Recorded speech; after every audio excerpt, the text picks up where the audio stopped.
Assalamualaikum warahmatullahi wabarakatuh.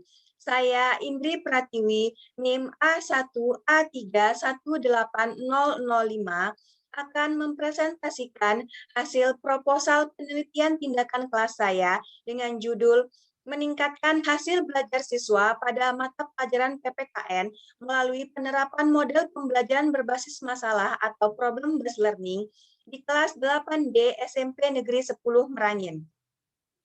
Bab 1 Pendahuluan.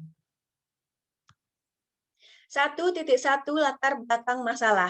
Adapun yang menjadi latar belakang masalah pada penulisan proposal ini yaitu berdasarkan penjelasan dari pasal 3 Undang-Undang tentang Sistem Pendidikan Nasional Nomor 20 Tahun 2003, tujuan dari pendidikan nasional adalah mencerdaskan kehidupan bangsa dan membentuk manusia Indonesia yang sebaik-baiknya, yaitu manusia yang beriman dan bertakwa kepada Tuhan Yang Maha Esa, berakhlak mulia, berwawasan luas dan berketerampilan, sehat jasmani dan rohani, berbudi pekerti luhur dan mandiri, serta tanggung jawab terhadap bangsa dan negara. Pendidikan Pancasila dan kewarganegaraan merupakan suatu instrumen yang digunakan oleh pemerintah untuk menumbuhkan nilai, moral, serta karakter peserta didik. Mencerdaskan kehidupan bangsa adalah tujuan dari pendidikan Pancasila dan kewarganegaraan itu sendiri. Pendidikan PPKN di sekolah berorientasi pada nilai-nilai karakter yang berlandaskan Pancasila, serta tentang sistem pemerintahan. Banyak anggapan bahwa pembelajaran PPKN terbilang mudah. Tapi pada kenyataannya masih banyak terdapat siswa yang hasil belajarnya rendah. Salah satunya siswa kelas 8D SMP Negeri 10 Merangin. Berlandaskan pengamatan secara langsung di kelas 8D SMP Negeri 10 Merangin, pada tanggal 4 Februari 2021, diketahui bahwa penyampaian pembelajaran yang digunakan oleh guru adalah dengan berceramah, memberikan tugas kepada siswa, dan terkadang melakukan kegiatan tanya jawab. Dalam pengamatan tersebut, ditemukan kurangnya ketertarikan siswa dalam mengikuti pembelajaran. Contohnya saja ketika guru menjelaskan pelajaran yang terdapat siswa yang mengobrol di luar materi pelajaran, antusias siswa kurang terlihat ketika mengerjakan tugas yang diberikan oleh guru, sedikitnya peserta didik yang mengajukan pertanyaan kepada guru saat sesi tanya jawab. Ketika guru mengulas materi pada minggu lalu, terdapat banyak siswa yang sudah lupa ketika ditanya kembali. Selain melakukan pengamatan di dalam kelas, mewawancarai guru mata pelajaran PPKN juga dilakukan oleh peneliti. Berdasarkan informasi yang diperoleh melalui kegiatan wawancara tersebut, Ibu Weni Dewantara selaku guru PPKN di kelas 8D menjelaskan bahwa minat belajar siswa dalam aktivitas pembelajaran di dalam kelas kurang terlihat. Hal tersebut dapat memberikan dampak negatif terhadap hasil belajar peserta didik. Hal itu didukung oleh data berupa nilai ulangan harian siswa yang ditunjukkan pada tabel sebagai berikut. Nah, ini merupakan data nilai ulangan harian siswa di kelas 8D SMP Negeri 10 Merangin. Kemudian, berdasarkan data di atas, dengan nilai kriteria ketulusan minimum sebesar 75, dari jumlah siswa sebanyak 28 anak, hanya 5 orang siswa yang mendapatkan nilai di atas KKM. 2 orang siswa tidak mengikuti ulangan harian dikarenakan tidak hadir, dan 21 siswa lainnya mendapatkan nilai di bawah KKM. Jika hasil tersebut dipresentasikan, maka hanya 18% siswa yang mencapai kriteria ketulusan minimum dalam pembelajaran PPKN. Hal tersebut menunjukkan bahwa hasil belajar siswa yang tergolong rendah. Pentingnya penelitian ini dilakukan adalah untuk mengetahui apakah dengan menerapkan model pembelajaran berbasis masalah, hasil belajar siswa dapat tercipta. Beralaskan latar belakang masalah tersebut, penulis bermaksud hendak melakukan penelitian tindakan kelas dengan cara memberikan tindakan melalui model pembelajaran berbasis masalah dalam aktivitas pembelajaran dengan judul penelitian yaitu meningkatkan hasil belajar siswa pada mata pelajaran PPKN melalui penerapan model pembelajaran berbasis masalah atau problem-based learning di kelas 8D SMP Negeri 10 Merangin. 1.2 Identifikasi masalah. Adapun identifikasi masalah dari latar belakang di atas yaitu rendahnya hasil belajar yang dimiliki siswa dalam kegiatan pembelajaran. 1.3 Batasan masalah. Berdasarkan rumusan masalah yang telah dipaparkan di atas, batasan masalah yang akan diteliti yaitu meningkatkan hasil belajar siswa pada mata pelajaran PPKN melalui penerapan model pembelajaran berbasis masalah di kelas 8D SMP Negeri 10 Merangin. 1.4 Rumusan masalah. Berdasarkan latar belakang masalah yang telah dikemukakan, adapun rumusan masalah dalam penulisan proposal penelitian ini yaitu bagaimana meningkatkan hasil belajar siswa pada mata pelajaran PPKN melalui penerapan model pembelajaran berbasis masalah di kelas 8D SMP Negeri 10 Merangin. 1.5 Tujuan penulisan. Adapun tujuan yang ingin dicapai berdasarkan rumusan masalah pada penulisan proposal ini yaitu untuk mengetahui sejauh mana efektivitas dari penerapan model pembelajaran berbasis masalah pada mata pelajaran PPKN dalam meningkatkan hasil belajar siswa di kelas 8D SMP Negeri 10 Merangin. 1.6 Manfaat penulisan. Adapun manfaat penulisan pada penulisan proposal ini yang pertama yaitu manfaat untuk siswa. Dengan adanya penelitian ini, harapannya mampu memberikan sumbangsih menambah pengetahuan dan pengalaman terhadap pemilihan metode pembelajaran yang bermakna kepada siswa, sehingga dapat meningkatkan hasil belajar siswa. Selanjutnya, manfaat untuk guru. Setelah dilakukannya penelitian ini, diharapkan guru mencoba untuk menerapkan metode pembelajaran berbasis masalah yang nantinya dapat meningkatkan hasil belajar siswa pada mata pelajaran PPKN. Selanjutnya, yaitu manfaat untuk sekolah. Dengan adanya penelitian ini, harapannya guru mampu menerapkan metode pembelajaran berbasis masalah untuk meningkatkan hasil belajar siswa, sehingga dengan itu dapat meningkatkan mutu sekolah. 1.7 Definisi operasional. Adapun yang menjadi definisi operasional pada penulisan proposal ini yaitu yang pertama, definisi operasional mengenai model pembelajaran berbasis masalah menurut Nila Kusmawati tahun 2013 halaman 35. Yang kedua yaitu definisi operasional hasil belajar menurut Arifin tahun 2012 halaman 298. Bab 2, tinjauan pustaka. 2.1 Hasil belajar. 2.1.1 Definisi hasil belajar. Adapun definisi hasil belajar pada penulisan proposal ini yaitu terdapat beberapa definisi hasil belajar menurut beberapa ahli. Yang pertama yaitu menurut Dimyanti tahun 2015, kemudian menurut Purwanto tahun 2011, kemudian menurut Akib tahun 2010, dan juga menurut Sujana tahun 2009. Dari beberapa pengertian di atas dapat disimpulkan bahwa hasil belajar merupakan perubahan karakter pada diri peserta didik setelah ia mengikuti serangkaian kegiatan pembelajaran. Perubahan tersebut mencakup ranah kognitif berupa pemahaman, ranah afektif berupa keikutsertaan ataupun partisipasi, dan ranah psikomotorik yang meliputi kreativitas. Yang kemudian hasil tersebut diwujudkan dalam bentuk nilai. 2.1.2 Faktor-faktor yang mempengaruhi hasil belajar. Menurut Umar Hamalik tahun 2001, hasil belajar dipengaruhi oleh faktor internal dan juga faktor eksternal sebagai berikut. Yang pertama, faktor internal meliputi faktor jasmani, psikologi, dan kelelahan. Yang kedua, faktor eksternal yang meliputi faktor keluarga, sekolah, dan juga lingkungan masyarakat. 2.1.3 Indikator hasil belajar. Benjamin Bloom mengklasifikasikan hasil belajar ke dalam 3 ranah, yaitu ranah kognitif, ranah afektif, dan ranah psikomotorik. 2.1.4 Karakteristik hasil belajar. Ciri-ciri adanya perubahan karakter pada diri seseorang akibat dari hasil belajar yaitu berupa perubahan yang disadari, perubahan yang bersifat berkesinambungan, perubahan yang bersifat fungsional, perubahan yang bersifat positif, perubahan yang bersifat aktif, perubahan yang bersifat permanen atau menetap, dan perubahan yang bertujuan dan terarah. 2.1.5 Upaya meningkatkan hasil belajar. Adapun upaya dalam meningkatkan hasil belajar yaitu meningkatkan konsentrasi belajar siswa, memberikan motivasi untuk semangat belajar kepada siswa, menggunakan strategi belajar yang dapat memberikan kesan kepada siswa sehingga siswa bersemangat untuk belajar. Kemudian guru harus memahami kebutuhan atau kelemahan yang ada pada diri siswanya. Kemudian guru harus membangun relasi yang baik terhadap siswanya agar tidak kaku ketika mengikuti pembelajaran. dan juga memberikan bimbingan belajar secara intensif kepada siswa. 2.2 Metode pembelajaran berbasis masalah.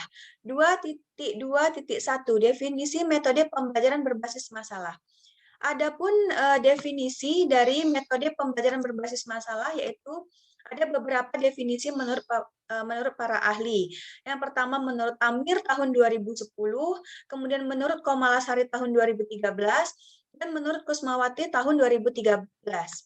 Nah, dari ketiga pengertian tersebut dapat disimpulkan bahwa model pembelajaran problem-based learning merupakan suatu model pembelajaran yang digunakan oleh guru atau pendidik dengan cara memberikan suatu permasalahan yang nyata kepada peserta didik untuk dicari jalan keluar dari permasalahan tersebut dan bertujuan untuk menumbuhkan sikap kritis kepada siswa sehingga menambah pengetahuan siswa itu sendiri.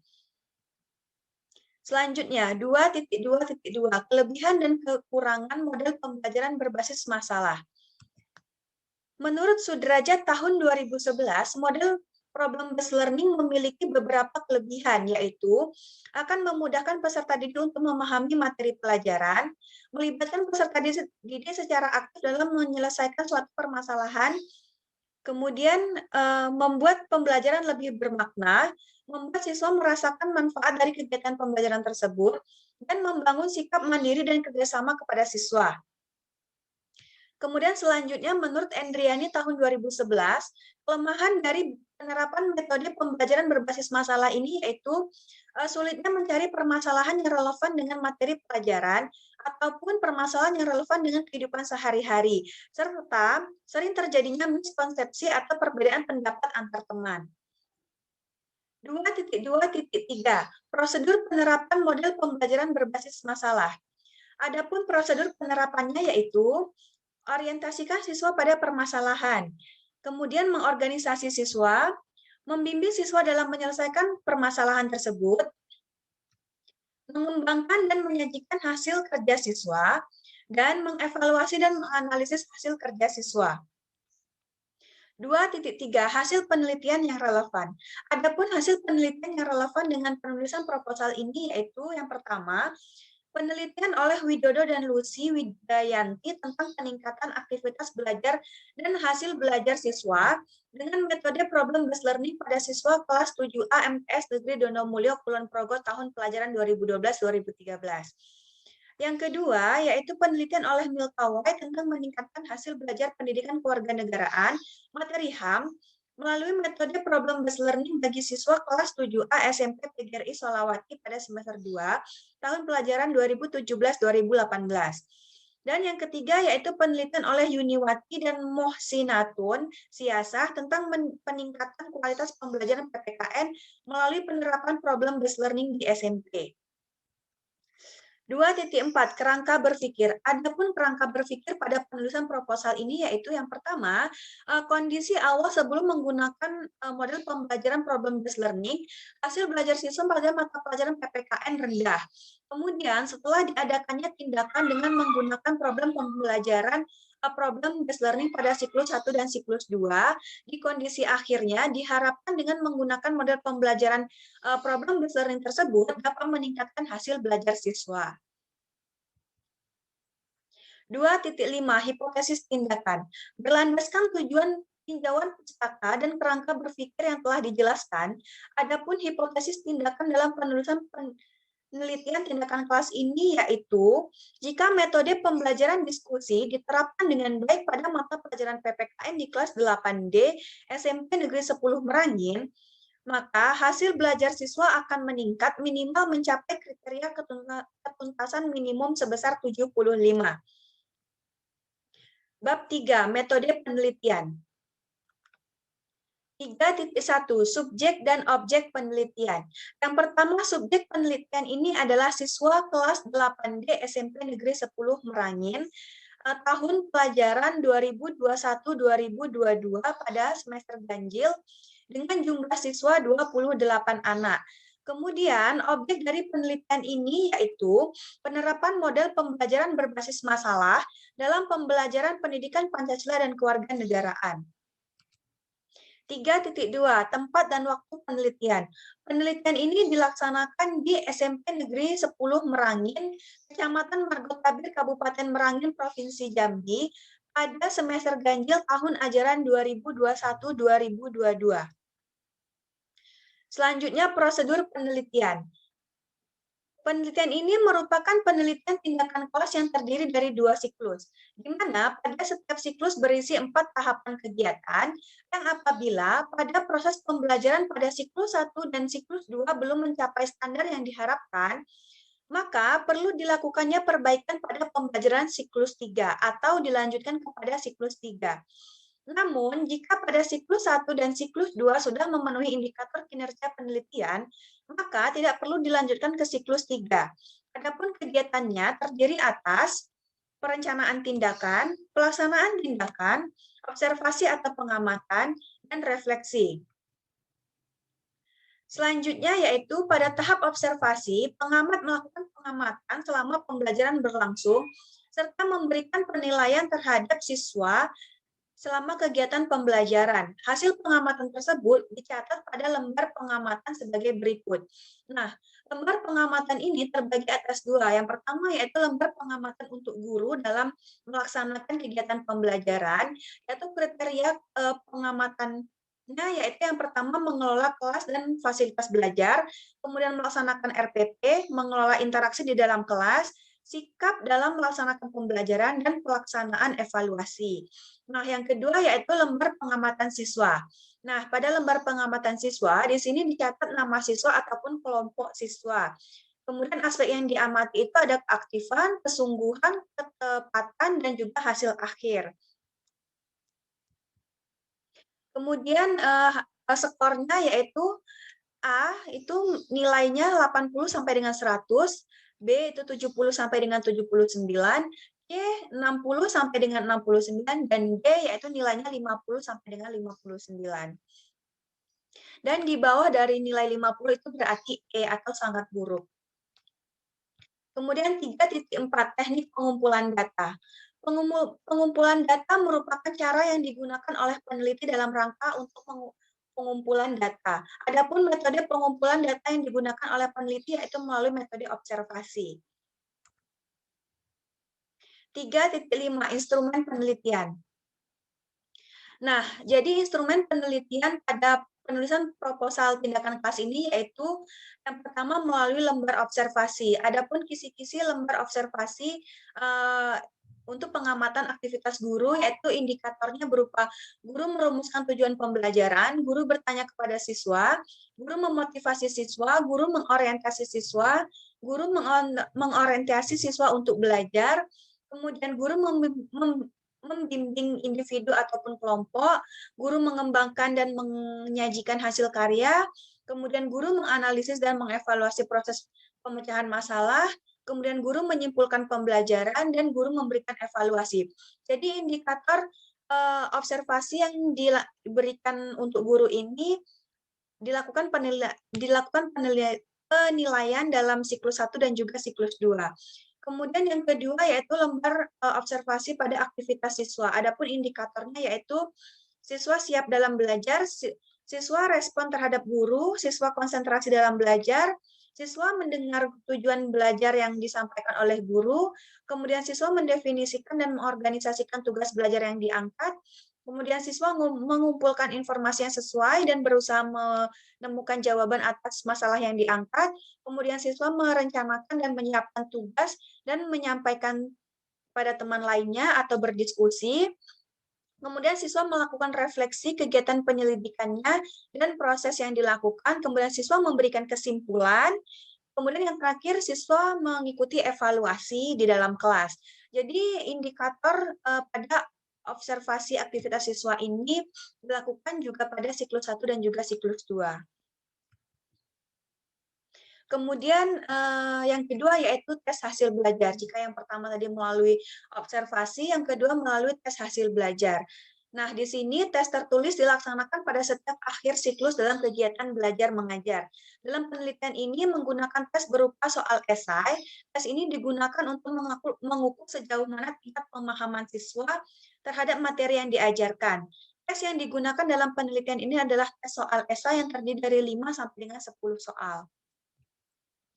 Selanjutnya 3.6 teknik analisis data. Adapun teknik analisis data yang pertama yaitu analisis data observasi menggunakan rumus presentasi, skor perolehan dibagi dengan skor total kemudian dikali 100. Nah, tingkat keberhasilannya yaitu 86 sampai dengan 100 itu predikatnya sangat tinggi, kemudian 71 sampai dengan 85% itu tinggi, 56 sampai dengan 70 itu predikatnya sedang, kemudian 41 sampai dengan 55% itu predikatnya rendah, dan di bawah 40% itu memiliki predikat sangat rendah. Nah, teknik analisis data yang kedua yaitu analisis hasil belajar. Pada penelitian ini, suatu kelas dikatakan tuntas apabila kelas tersebut terdapat 80% siswa yang mencapai nilai 75, karena 75 ini merupakan KKM dari pembelajaran PPKN. Nah, sedangkan analisis data dilakukan dengan menggunakan rumus presentasi sebagai berikut. Presentasi sama dengan frekuensi dibagi dengan jumlah siswa dikali 100. 3.6 kriteria keberhasilan. Indikator keberhasilan baik dari sisi siswa SMP Negeri 10 Merangin maupun guru, penyaji atau peneliti disajikan pada tabel sebagai berikut. Nah, yang pertama yaitu variabel yang pertama yaitu pemilihan model pembelajaran berbasis masalah, kemudian indikator keberhasilan pada siswanya, perhatian siswa meningkat sehingga muncul motivasi untuk menyelesaikan permasalahan yang diberikan, kemudian indikator keberhasilan gurunya yaitu adanya stimulus berupa garis besar permasalahan yang akan diselesaikan. Variabel yang kedua yaitu pembentukan kelompok dan penjelasan kompetensi. Nah, indikator keberhasilan pada siswanya yaitu terbentuknya kelompok belajar dan siswa memahami kompetensi yang akan dicapai. Kemudian indikator keberhasilan gurunya yaitu membentuk kelompok dan menjelaskan kompetensi yang ingin dicapai dengan jelas. Nah, variabel yang ketiga yaitu mendiskusikan permasalahan yang telah diberikan. Selanjutnya indikator keberhasilan siswanya yaitu siswanya mampu menyelesaikan permasalahan yang diberikan, dan indikator keberhasilan gurunya yaitu memberikan bimbingan kepada siswa baik secara individu maupun kelompok. Nah, variabel yang keempat yaitu menampilkan hasil diskusi. Indikator keberhasilan siswanya yaitu siswa mampu menyampaikan hasil diskusinya dengan baik. Dan indikator keberhasilan gurunya yaitu guru mampu memberikan pengamatan langsung terhadap siswa yang menampilkan hasil diskusi tersebut. Nah, variabel yang kelima yaitu pembahasan hasil diskusi. Adapun indikator keberhasilan siswanya pada variabel ini yaitu siswa mampu menyimpulkan hasil diskusinya, kemudian indikator keberhasilan gurunya yaitu guru mampu memberikan komentar dan kesimpulan secara umum. Nah, variabel yang terakhir yaitu evaluasi. Pada evaluasi ini indikator keberhasilan siswanya yaitu penguasaan kompetensi minimal siswa mencapai nilai 75 secara individu dan secara klasikal sebanyak 80% siswa yang mencapai ketuntasan. Kemudian indikator keberhasilan pada gurunya yaitu ketersediaan soal yang konsisten dengan tujuan pembelajaran dan kompetensi yang ingin dicapai pada pembelajaran tersebut.